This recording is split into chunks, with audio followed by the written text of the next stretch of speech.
Glad 3rd District Congressman Keith Self is here. Big doings under the Capitol dome. Tick-tock toward a September deadline of government shutdowns, and who knows if we're going to have another one of those and what's going on in the halls of Congress. Congressman Self is here. Welcome, sir. How you doing? Thank you, Mark. Great to be here. Doing well. What is the latest? We're at T-minus 20 days, I guess, toward the next deadline for some type of federal funding legislation to avoid a shutdown. Where's that stand? Well, we're pushing for a year-long CR, so we basically take everything else off the table, all the distractions. The leadership, I think, may want to go into January in order to give the appropriators more time to get through the bills. But look, we're not going to pass all 12 appropriations bills. We might as well get on with it and do a year-long CR. How long do they usually last? I mean, I've seen them as little as 30 days. Why does that? Because it obviously gives the imagery of just kicking the can down the road, et cetera, et cetera. Well, that's right. And frankly, it gives people more opportunity to muck around with the process, throw in every wish list they have. So let's get on with it. Do as clean a CR as we can to take that issue off the table. And to move forward, let the working families tax cut start taking effect, and let's move forward. This is the time of year when I seem to recall, well, anytime funding is on our minds, the NDAA, the National Defense Authorization Act, which would seem to be pretty straightforward. It's how much money does the Pentagon need, the Department of War, as it's now called, and yet it always winds up being controversial for some reason or another. What does this year's landscape look like there? Well, it's a wonderful bill. There's a lot of good stuff in it to reorganize and reorient the Department of War. But there's a lot because everybody throws in the kitchen sink because it is a must-pass bill. It's one of our few must-pass bills. So we've got controversies this year. Some little Indian tribe in North Carolina is causing trouble. We've got the bill text itself says that the executive order that says no government unions inside the Department of War, it strips it out. So that's an issue. We've got several issues that are going to cause it, I think, to be fairly close vote, but I expect it to pass. Department of War trips off the tongue already, kind of like Gulf of America. I thought it was like, wow, that hits the ear so weirdly. And then 2-3 days later, it's like it's always, I mean, it was Department of War from the nation's birth all the way through Truman. Are you good with the renaming? I am, because this is part of the ethos of making sure that peace through strength is real.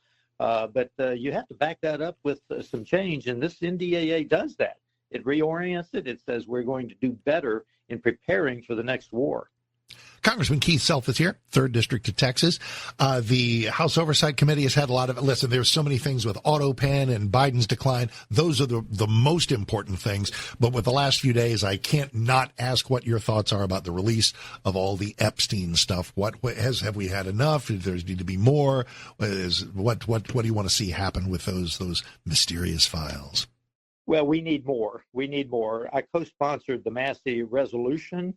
And trying to get more transparency. And frankly, the Oversight Committee has done something during August, but we need more. So I think there are two competing initiatives out there. There's the Massey resolution, then the oversight effort going forward. I will vote for the most transparency that comes to the floor. And yes, we need more. We need to expose the criminals. We need to protect the victims and the innocent, though. That's the conundrum that we're in. How do you do both of those? And like grand jury testimony, which contains the reason that that's never released is because all kinds of people say all kinds of things, even under oath. Sometimes people lie, and you would have people's names out there falsely accused of stuff if everything is released. So how do you walk that line between protecting people's interests and yet still being more transparent than we have been? Well, that's what the Oversight Committee is wrestling with, and you're exactly right. That calls for redaction, for making sure that all personal identification is not released for the victims and the innocent. So that's the exact issue. How do you expose the people who are criminals, who did criminal acts, and yet at the same time absolutely expose nothing of the victims and the innocent. This is James Comer's Oversight Committee. They are busy. They got the AutoPen issue before them. They've got the notion of who was complicit in shielding Biden's decline. Let's do AutoPen first. What's the definition of accountability for AutoPen? We know that Biden did not have his marbles. There were absolutely things signed that he had no knowledge of whatsoever. Maybe they were little things. Maybe they were big things. Not knowing is not acceptable. So what's the path forward with AutoPen Gate? Well, I think they're doing fairly well identifying down to the individual name of the people who are responsible for that, and I expect them to be held accountable. That's one of the things that I'm looking forward to, because there is no doubt. I mean, there's enough testimony, there's enough evidence that Biden not only did not know what was happening, didn't want to know, and was not involved in any way, shape, or form. So that we need to hold the people accountable, because a presidential pardon is a serious business. And when you look at the numbers of the Biden pardons, they're astronomical. Even over Obama, they're astronomical. I mean, there's more than 3,000 of them. It's insane. Congressman Keith Self is here. There are 435 of you, and this has been a big issue for the last for a long time, but it's really been focused over the last few weeks. Should you folks, you guys and gals in Congress, be able to hold and trade stocks? No. It's a simple answer. No. We know too much. The people who are on I don't serve on those committees, but no, the answer is absolutely not. We need to put everything at least into a blind trust and not be involved in it, literally not be involved in it in any way. And frankly, I think we ought to find a way to make sure that the spouses cannot do it either, because that's easy cover. So, yes, I am all over this, and I think the easy answer is absolutely not. Because that would be my answer as well. What's the argument against it? What's the pushback? And, I mean, that's got to be a pretty unpopular view to hold, any member of Congress saying, because it doesn't seem like insider trading necessarily in every trade, but you guys are in a position to know some things that those of us out here in civilian life are not. So who's pushing back against this?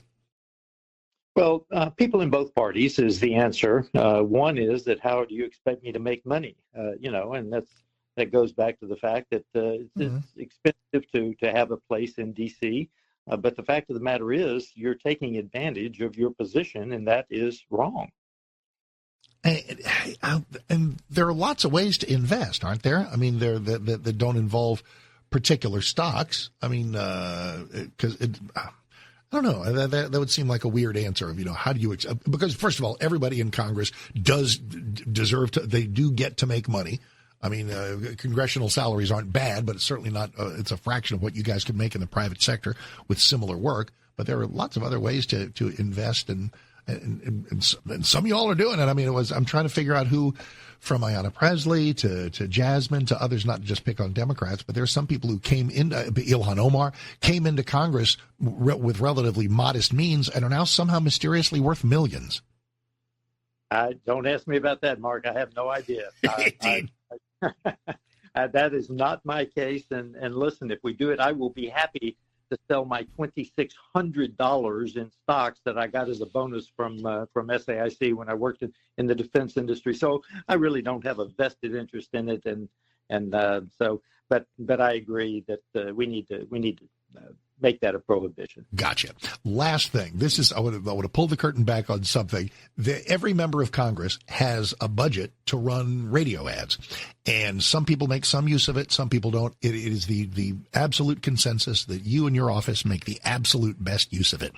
I think it started when it involved you solving a passport problem with somebody. You remember recording that? It was like, oh, my passport expired. What can I do? Let's call Congressman Keith Self, and you just fast track that passport thing. It was great. And then there was some other problem that you solved for a constituent, and then we started to have a little fun with it. We envisioned one where somebody needed some complicated surgery and called you and you performed it. Somebody needed help with like nuclear core design and you solved that problem, which gets us to the current spot, which we are fascinated by, where you are having a conversation with a young person. It's a vital issue. It's fentanyl and how crazy it is and how these things are coursing through the halls of our school. And this one, and I don't know who wrote this. I want to know about the creation of this spot. We all want to know about Mason, who at one point turns to you and says, "Hey, Congressman, are you telling me it's a bad idea for me to accept medicine from my friends?" How did that all come about? Well, it comes about because we routinely hear of young people in Collin County in CD3 who lose their lives because they borrow a Percocet from a team member, a friend, and it happens to be laced with fentanyl, and they're not used to any illegal drugs, so it kills them. They just simply don't wake up the next morning. This is a more serious issue than you would think. We think of drug addicts, but this is something that is pervasive and across our society, because a lot of the pills that we're getting illicitly through Mexico are laced with fentanyl. So that's what I'm trying to preclude, is young people borrowing it or getting it off the internet. However, and my message to parents is, make sure your kids are getting their medicines from an authorized pharmacy, because it's dangerous to do otherwise. Even if fentanyl were not a big issue, it's just crazy and shocking that we got 10th graders trading prescription drugs like M&Ms. I mean, I don't remember that. There was a lot going on when I was a kid, but it wasn't that. Yeah, absolutely, Mark, and that's the problem with our society. It's the demand.